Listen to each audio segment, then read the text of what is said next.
Bonjour à tous. J'ai le plaisir de vous retrouver aujourd'hui pour 3 nouvelles pépites sur la paracha de Bo. Après 7 terribles plaies, nous commençons à voir apparaître la première faille dans la détermination jusque-là implacable de Pharaon. En effet, lorsque Moshe Rabbeinu va lui annoncer la venue des sauterelles, qui dans les temps antiques étaient considérées comme la mort elle-même, les conseillers de Pharaon le supplient de négocier avec Moshe pour laisser partir les enfants d'Israël d'Égypte. Et Pharaon rappelle Moshe et lui demande « Lechu ivdu et Hashem Elokechem » « Allez, sortez, servir l'Éternel votre Dieu dans le désert. » Mais Pharaon pose une légère question. Il a une légère condition. « Mi va mi haolchim » Qui sont ceux qui iront? Et Moshe Rabbeinu répond « Vayomer Moshe, bin arenu viskenenu nelech » Nous irons avec nos jeunes et nos vieillards. « Bevanenu vivnotenu » Betsonenu vivkarenu, avec nos garçons et nos filles, avec notre gros et menu bétail. Nelech, nous irons. Ki chag Hashem lanu, car c'est une fête pour Dieu et pour nous. Et là, je ne sais pas si vous avez remarqué, mais la discussion est tout simplement incompréhensible. Parce que Pharaon pose une question qui n'a pas de sens. Pharaon, a priori, doit demander qui ira. Et il dit mi. Vami, qui est qui? Je ne sais pas pourquoi il y a un deuxième qui. Aolchim, qui va. On ne parle pas ici au présent, on parle de demain, qui ira. Et Moshe Rabbeinu aussi a une réponse qui est complètement incompréhensible. Parce que vous avez bien remarqué à la musique du texte que Moshe Rabbeinu dit « Binarenu biskenenu nelech » nous irons avec nos jeunes et nos vieux. Et après il répète que nous irons avec nos garçons et nos filles « nelech » et nous irons encore. Il y a des choses très très étranges dans ce texte et qui en fait montre une opposition d'une incroyable violence entre la conception de Pharaon et la conception de Moshe Rabbeinu. En effet, qu'est-ce qu'ici demande Pharaon? Il ne demande pas qui va aller, il a bien compris qui est-ce que Moshe Rabbeinu souhaitait voir sortir, mais il lui dit, aujourd'hui, qui va au temple? Qui opère le service des divinités? Alors allez voir à Abou Simbel, ce double temple qui a été érigé en l'honneur de Ramsès II et Néfertari. Qui sont les prêtres? Qui va prier? Uniquement les hommes et les hommes adultes. Allez au Luxor, allez au temple de Luxor, que les Parisiens connaissent bien, puisque en 1836, c'est l'obélisque qui provenait justement de ce temple-là qui orne, jusqu'à aujourd'hui, la place de la Concorde. Qui, aujourd'hui, à être fou, dans ce temple érigé en l'honneur de cette idole à la tête de faucon, se rend pour servir et faire des sacrifices, encore une fois, uniquement des hommes adultes. Alors, il n'y a pas ici d'enfants, il n'y a pas ici de femmes. Sortez-vous uniquement les adultes! Parce que c'est comme ça qu'on fait. Dans la vision de Pharaon, le service de Dieu est une affaire sérieuse, solennelle, voire pesante. On est ici en train de trembler devant la toute-puissance des idoles, devant la toute-puissance des dieux. Et Moshe Rabbeinu a une réponse d'un incroyable sourire. Il lui dit, mais pas du tout. Il y a ici 2 Néler. Il y a ici 2 départs. Parce qu'il y a 2 objectifs. Il y a bin arenu biskenenu Néler. Il y a ceux qui viennent, les jeunes et les vieux, qui viennent pour faire le service d'Hachem. Ils vont faire des sacrifices, ils vont faire des prières, ils vont faire la volonté d'Hachem. C'est le premier objectif.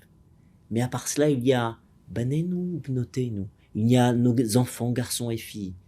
Sonenu ifkarenu. Aussi, toutes sortes, et une quantité incroyable de bétail qui va venir. Pourquoi?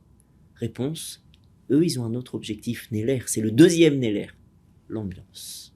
En effet, parce que, il faut bien comprendre que dans la vision d'un juif, le service de Dieu n'est pas quelque chose de figé, quelque chose de lourd et de solennel. Si on veut transmettre la beauté du service d'Hachem à nos enfants et espérer qu'eux aussi suivront nos traces, eh bien il faut bien comprendre que Chag Hachem Lanu, c'est une fête pour nous de servir Hachem. Et lorsque nous apprenons à nos enfants à respecter le Shabbat, on ne leur fait pas vivre une prison à 39 barreaux. On leur fait vivre le plus beau des jours de la semaine. C'est le jour où on met nos plus beaux habits, c'est le jour où la petite fille va mettre sa plus belle robe, c'est le jour où il y a le meilleur chocolat de la semaine à déguster, c'est le jour où on a le plaisir d'être assis tous ensemble autour de la table. Pourquoi? Parce que Chag Hachem Lanu, Il ne me parle pas ici simplement d'un service qui est incroyablement obscur, terrifiant, tel que voudrait le voir Pharaon. Mais nous, on arrive à transmettre à nos enfants le sourire et la beauté de la Torah. Et c'est ici ce que vient dire Moshe à Pharaon. Il lui dit, on va aller tous ensemble pour deux choses. Certains pour faire réellement le service d'Hachem et d'autres pour apprendre. Comment est-ce qu'on apprend? À travers l'ambiance et la joie qui accompagne le service d'Hachem. C'est la raison pour laquelle on doit aller tous ensemble. Et Pharaon n'a jamais compris cette notion d'éducation. Et il lui dit, mais non, jamais je vous renverrai pour cette chose-là, parce que vous m'avez parlé au début de Chag l'Hachem, vous m'aviez parlé d'une fête pour Dieu, et maintenant vous me parlez de Chag l'Anu, c'est une fête pour nous. Vous êtes en train de me mentir, vous racontez des histoires, vous utilisez le bon Dieu comme un prétexte, comme une espèce de marchepied, pour satisfaire vos besoins, pour satisfaire vos pulsions.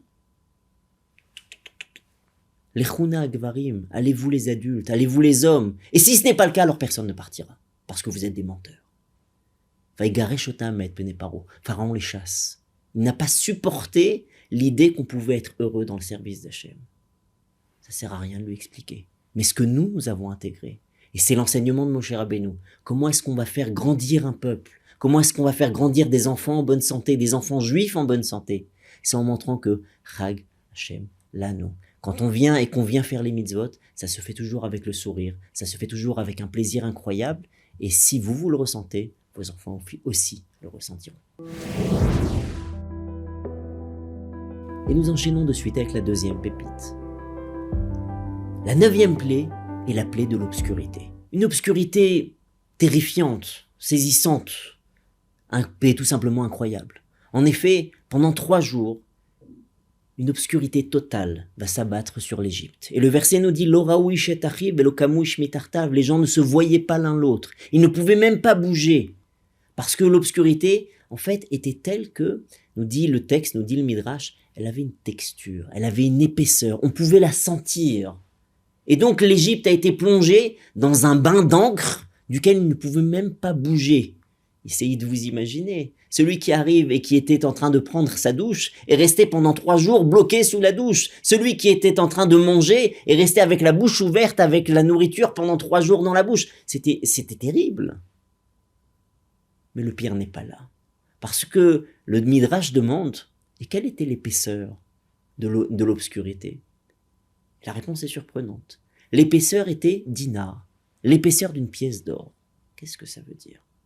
Pour arriver à comprendre cela, je voudrais relire ce verset selon les enseignements du Chidushei Harim. Le Chidushei Harim, c'est le Rav Yitzhak Meir Alter de Gour. C'est le fondateur de la dynastie chassidique de Gour. C'est un des plus grands maîtres d'Israël. Et voici comment est-ce qu'il lisait le texte. L'oraoui shetachiv. La plus grande obscurité, disait-il, c'est lorsque quelqu'un n'est plus capable d'arriver à voir son frère. La situation la plus désespérante, c'est lorsque quelqu'un n'est plus capable d'arriver à sentir la détresse de l'autre. C'est lorsque quelqu'un a les yeux tellement fermés qu'il ne vit qu'à l'intérieur de son propre monde et qu'il n'est même pas capable d'arriver à voir qu'autour de lui, il y a des gens qui crient, il y a des gens qui pleurent, des gens qui souffrent. Et alors, l'okamu ishmitartav, alors on ne peut plus se lever. Parce que si quelqu'un n'est pas capable d'arriver à voir l'autre, eh bien même lui ne peut plus arriver à se lever, à atteindre sa pleine stature. Il ne peut pas arriver à se réaliser tant qu'il n'a pas pris en compte qu'il devait faire cela avec les autres. Et c'est justement pour les autres qu'Hachem nous a donné tout ce que nous sommes, toutes les capacités, toute la grandeur qu'il y a en nous, Dieu nous l'a transmise pour les autres. Si quelqu'un arrive à voir l'autre, alors il est capable de se lever, d'être quelqu'un de grand. Sinon, il restera toute sa vie accroupi et petit. Parce que l'oraou ishet arrive. Et la plus grande des détresses des Égyptiens, c'était justement qu'ils étaient dans le noir et qu'ils ne pouvaient pas voir l'autre. Et que pendant 2 siècles, ils n'ont même pas vu la souffrance des Juifs, qui mouraient sous les coups. Et maintenant, j'en arrive à la dernière partie. C'est l'épaisseur de l'obscurité. Nous dit le texte, c'était l'épaisseur d'une pièce d'or. Parce que parmi les grandes bénédictions que Dieu peut nous donner, il y a bien sûr la santé, les enfants, la réussite, mais il y a aussi l'argent. Et ce qui est triste, c'est que l'argent est une arme à double tranchant. Elle nous aide à faire beaucoup de bien, mais elle est capable d'arriver à nous aveugler. L'argent peut constituer l'écran d'obscurité qui nous empêche de voir l'autre. Et je ne peux pas m'empêcher de vous raconter l'histoire d'un élève, d'un grand maître, qui un jour a fait des affaires. Il est devenu incroyablement riche. La réussite lui a souri et il est devenu un des plus puissants du pays. Le seul problème, c'est que les gens sont allés voir son maître et lui ont dit, depuis qu'il est riche, eh bien, sa porte est fermée. Alors qu'avant, c'était quelqu'un qui était sensible à la détresse des autres, maintenant sa porte est fermée à double tour et il n'a plus rien donné à qui que ce soit. Le maître a dit, mais c'est pas possible. Si Dieu lui a donné, c'est pas pour cela. Alors il est allé le voir. Il a toqué à sa porte. L'élève voit son maître. Il était tellement heureux. Il lui dit, Rav, quel plaisir de vous accueillir. Il le fait rentrer à l'intérieur. Et il lui fait faire le tour de son splendide hôtel particulier. Et il lui montre les tapis splendides venus d'Orient. Et il lui montre les tableaux des plus grands maîtres de la Renaissance. Et il lui montre la décoration rutilante d'or de sa maison. Et il lui montre les splendides miroirs, tout simplement immenses, qu'il a fait venir de France, de la célèbre manufacture royale de Saint-Gobain. Et le Rav regarde, et il est impressionné, il lui dit, mais je comprends pas. Regarde, c'est très étrange ce que tu me montres là. Tu appelles ça un miroir. Regarde, là, tu as une grande fenêtre. Lorsque je regarde par la fenêtre, eh bien, je vois la rue, je vois les gens. Et là, lorsque je regarde ton miroir, eh bien, je me vois moi-même. Alors l'élève lui a dit, Rav, je vais vous expliquer. Un miroir, c'est très particulier. On a justement un nouveau processus. À l'époque, c'était des alliages étain-mercure, mais maintenant, on a un nouveau chimiste qui s'appelle von Liebig, qui a expliqué qu'en utilisant le nitrate d'argent, en fait, on met une fine couche d'argent derrière le verre. Et lorsque cette couche d'argent est présente, alors elle reflète l'image. Le Rav lui dit, ah, je comprends. Lorsque je regarde la vitre, eh bien, je vois les autres. Maintenant, lorsqu'on met une couche d'argent derrière, alors je vois plus que moi-même. Et le Rav s'est arrêté. Et l'élève a compris l'allusion. Il était intelligent, c'était l'élève de son maître, il savait exactement ce que ça voulait dire, et il a changé toute sa vie à partir de maintenant. La suite fait déjà partie de l'histoire, c'est devenu un des plus grands donateurs. C'est devenu un des plus grands soutiens de ses frères. Pourquoi ? Parce qu'il a compris que l'argent n'était pas là pour nous aveugler, mais au contraire, pour éclairer les gens. Et je conclus de suite avec la troisième pépite. Le peuple d'Israël va sortir d'Égypte. Il va recevoir ses premières mitzvot. Et parmi elles, il y a une mitzvah très surprenante. La mitzvah de Pidyon Peter Hamor. La mitzvah de racheter le petit ânon qui est le premier-né d'une ânesse. Alors, bien entendu, on a compris qu'il fallait racheter tous les premiers-nés. Le premier-né de l'homme, parce que c'est un écho, semblerait-il, à la plaie des premiers-nés. Le peuple d'Israël a vu ses premiers-nés sauvés alors que les premiers-nés de l'Égypte étaient morts. Alors il y a aussi une mitzvah de racheter tous les premiers-nés des animaux cachers. Premier-né d'un agneau, le premier veau, etc., etc.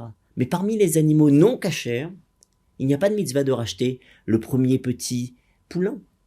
Mais il y a une mitzvah de racheter uniquement le premier petit ânon. Pourquoi spécialement lui ? Cette question a été posée par Rabbi Hanina, Rabbi Eliezer, dans la Gemara de Masechet Brachot, à la page 5. Et Rabbi Eliezer lui a donné une réponse tout simplement impressionnante.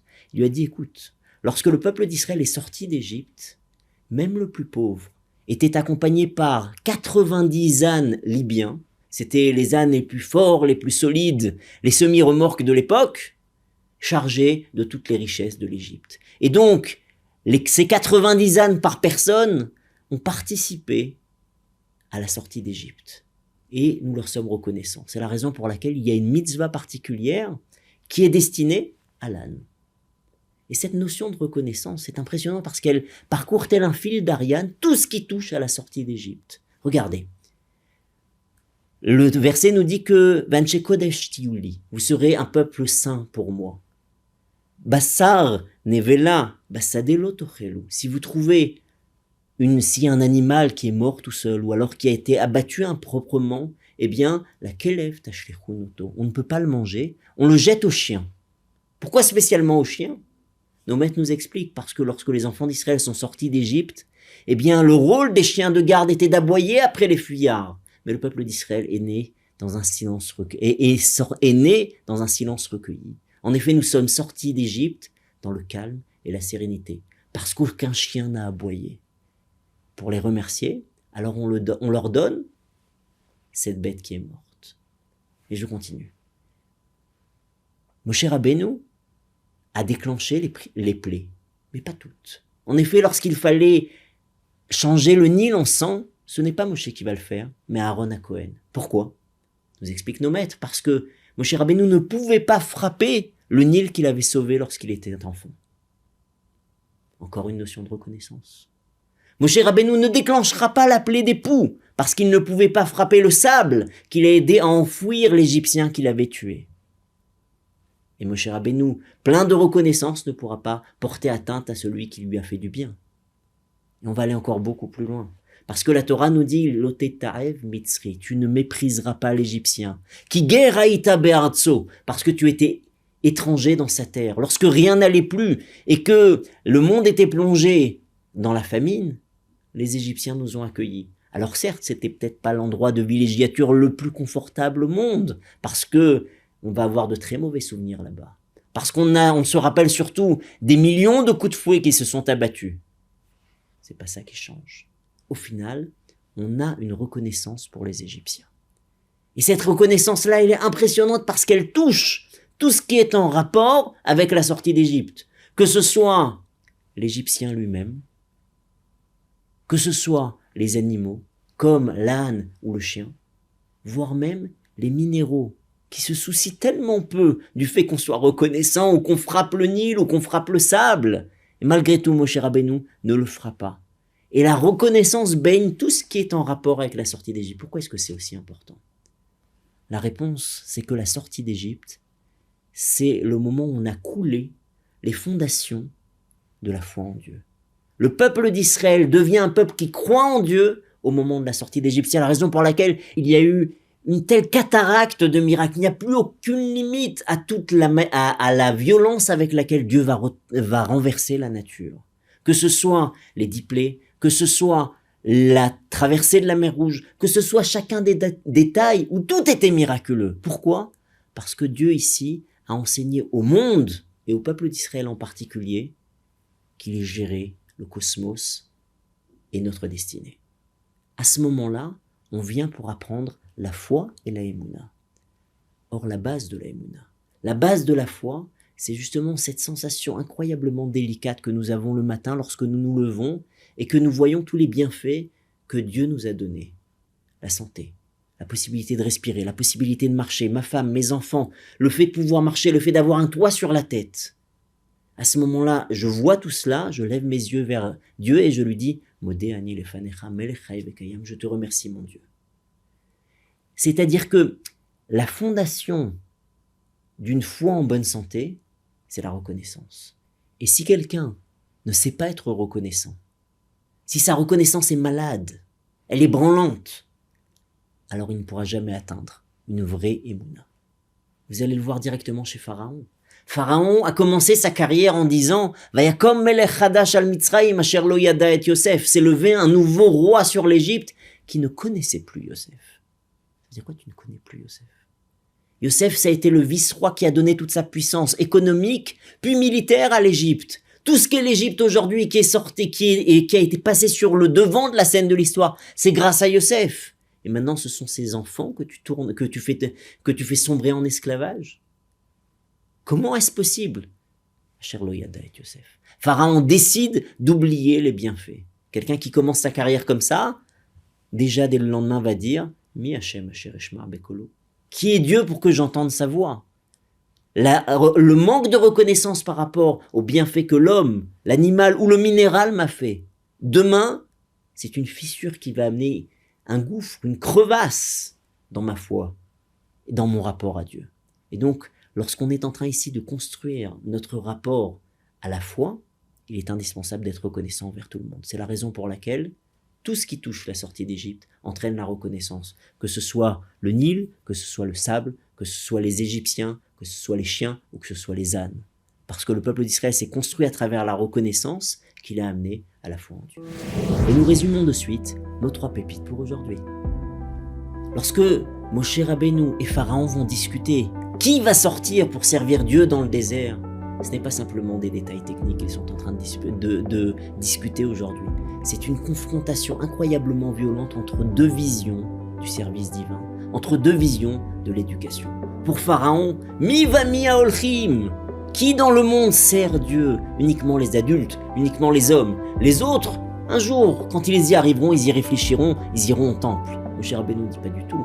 Bin arenu viskenenu nelech. Bebanenu vivnotenu betsonenu vivkarenu nelech. Il y a deux sortes de personnes qui vont. Il y a ceux qui vont faire la mitzvah, ceux qui vont prier, ceux qui vont faire les sacrifices, bien sûr. Mais il y a ceux qui viennent pour apprendre l'ambiance, pour respirer la douceur, le parfum de la Torah, pour goûter la douceur du service divin. Et tous ces petits-enfants qui viennent avec nous, qui nous accompagnent dans le désert, c'est là que nous allons les former. Ce sont les petits-enfants qui vous accompagnent à la synagogue. Ce sont les petits-enfants qui sont assis à la table de Shabbat. Ce sont les petits-enfants qui chantent et qui savourent la beauté du Shabbat avec vous. Et si on veut transmettre à nos enfants quelle est la grandeur de la Torah, si on espère un jour en faire aussi des Juifs fiers, eh bien il faut leur faire comprendre que Chag Hashem, l'âne, que pour nous servir Hashem, c'est avant tout une fête. Ça, c'était la première pépite. La deuxième, c'est la profondeur, l'épaisseur, la texture de l'obscurité. Elle avait l'épaisseur d'un dinar. Pourquoi? Parce que nous explique le Admour de Gour, la plus grande des obscurités, c'est de ne pas pouvoir voir la souffrance de l'autre. Et lorsque quelqu'un ne voit pas la souffrance de l'autre, il ne peut même pas se lever, parce qu'il ne pourra jamais atteindre l'être humain qu'il aurait pu être. Et un des grands dangers qui nous empêche de voir la souffrance de l'autre, c'est justement le dinar, c'est la pièce d'or. Parce que la soif de l'or peut nous rendre insensibles à la souffrance des autres. Et notre troisième pépite, c'est bien sûr le fait que tout au long de la sortie d'Égypte, eh bien, on va marquer d'une incroyable reconnaissance toute personne qui nous a fait du bien. Que ce soit le Nil, le sable, les chiens, les ânes, ou même les Égyptiens eux-mêmes, qui nous ont fait du bien à un moment, même si après, ils nous ont fait incroyablement souffrir. Pourquoi? Parce que la sortie d'Égypte, c'est la construction de la foi en Dieu. Et pour arriver à avoir foi, eh bien, il faut arriver à percevoir les bienfaits que Dieu me donne. C'est à travers la reconnaissance qu'on construit la Emouna. Et si quelqu'un a un problème avec sa reconnaissance, comme Pharaon lui l'a eu, en disant qu'il avait oublié Yosef, eh bien un jour viendra où il dit « Mi Hashem Asher Eshma Bekolo » qui est Dieu pour que j'entende sa voix. Et le peuple juif lui se construit exactement à l'inverse. En apprenant à dire « Merci à Hashem », eh bien il arrive à voir Hashem directement. Et pour savoir encore mieux apprécier la beauté d'un merci qui est dit à Hashem, je vous encourage à le dire avec Benny Friedman qui nous chante Toda Hashem. Kol Tov, Shabbat Shalom. פותח את ידיך ומשביע לכל חי והרי כויסי לוחם רוחו בלי די הקל עזנו מפרנס גוזר ומקיים על הכל תודה לך השם תודה לך השם הלב דורש ומבקש על מה שיש לומר